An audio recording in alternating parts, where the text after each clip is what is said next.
Well, if the cold snap is wreaking havoc on your home, we've got some solutions for you. Well, we don't, but Raleigh Jenkins does. He's the president of ABC Home and Commercial Services. He's here to answer your freeze questions. Raleigh, it's great to see you. You know everything about the house. We love our Christmas lights, by the way. That's great. A lot of people this morning, they woke up and maybe, the sheets and the towels they used to cover their plants had blown across the neighborhood. Maybe they had a frozen pipe.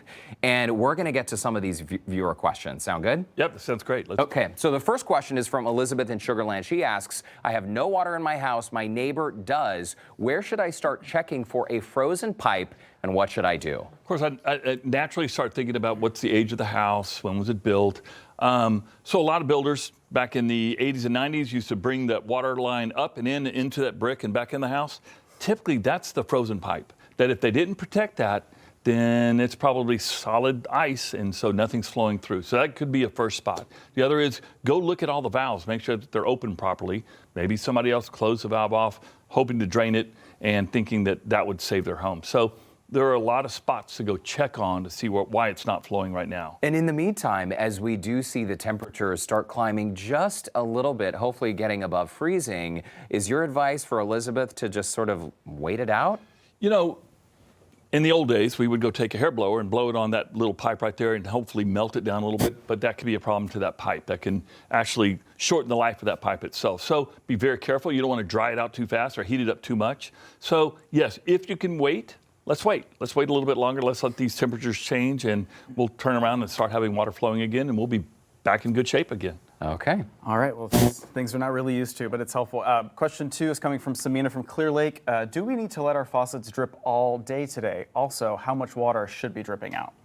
Yeah, watch the temperatures. First of all, as long as we're below 32, it's still going to freeze. Yeah. So, and tonight's coming. It will be here, and it's going to drop down again, like you just said on the weather. So expect that to happen, knowing that maybe you should let it drip all day today, and then tomorrow, watch the weather again, and maybe you can start closing those valves up. And let's get, 32, 33, 34 degrees before we really relax and let our guard down. Blue skies doesn't mean, just because it's blue and beautiful outside, doesn't mean it's all over. It's still got a round to go. That's true, yeah. But thankfully, we do at least have some sun out to give us a bit of a break, right? Even though it's so cold. Okay, question number 3. This is Daniel from Cyprus. He asks, what if your dripped faucets, what if you dripped them overnight and then this morning realized you don't have any water flow? Does that mean your method did not work? It means either you didn't open up that valve enough to have the water flowing so it still froze. So yeah, it's possible that it still froze and you could have some issues. Right now at this point, the damage is probably done. So let's just wait it out and see what's going to happen once we get into those better temperatures, and maybe it'll start flowing again and that issue will go away. All right. Well, next question is from Robert in Southeast Houston. Our pool is leaking water from the automatic fill-up PVC pipe. What do we do? We always, we do good worrying about the pump. We do good worrying about the filter itself, but we always seem to forget that fill-up line. And so that should have been protected. So if you didn't do it tonight. Go make sure you get the autofill covered up as much as you can. But what can you do about it? You're going to wait it out again. That pipe is going to de-thaw probably next, Saturday, Sunday.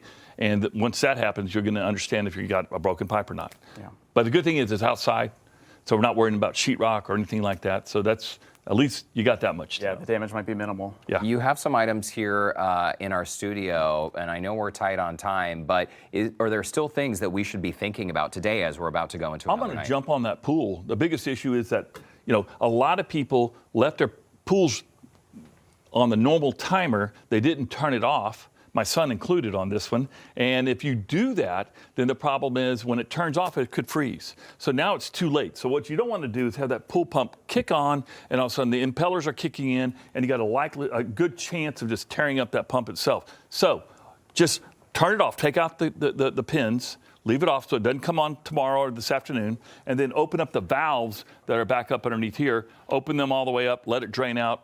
And again, the damage has been done maybe, and it might be just fine if you just do that much, and you won't get a problem tonight. You won't have further damage. Yeah. Okay, Raleigh Jenkins, can't believe you called your son out on live TV. Anyway, if you do need help, you can get in touch with Raleigh and his team at ABC Home and Commercial Services. We have posted a link to their website on the Scene on Houston Life section of our website, houstonlife.tv. Raleigh, Merry Christmas. Merry Christmas. Thank you very much. Y'all have a great Christmas.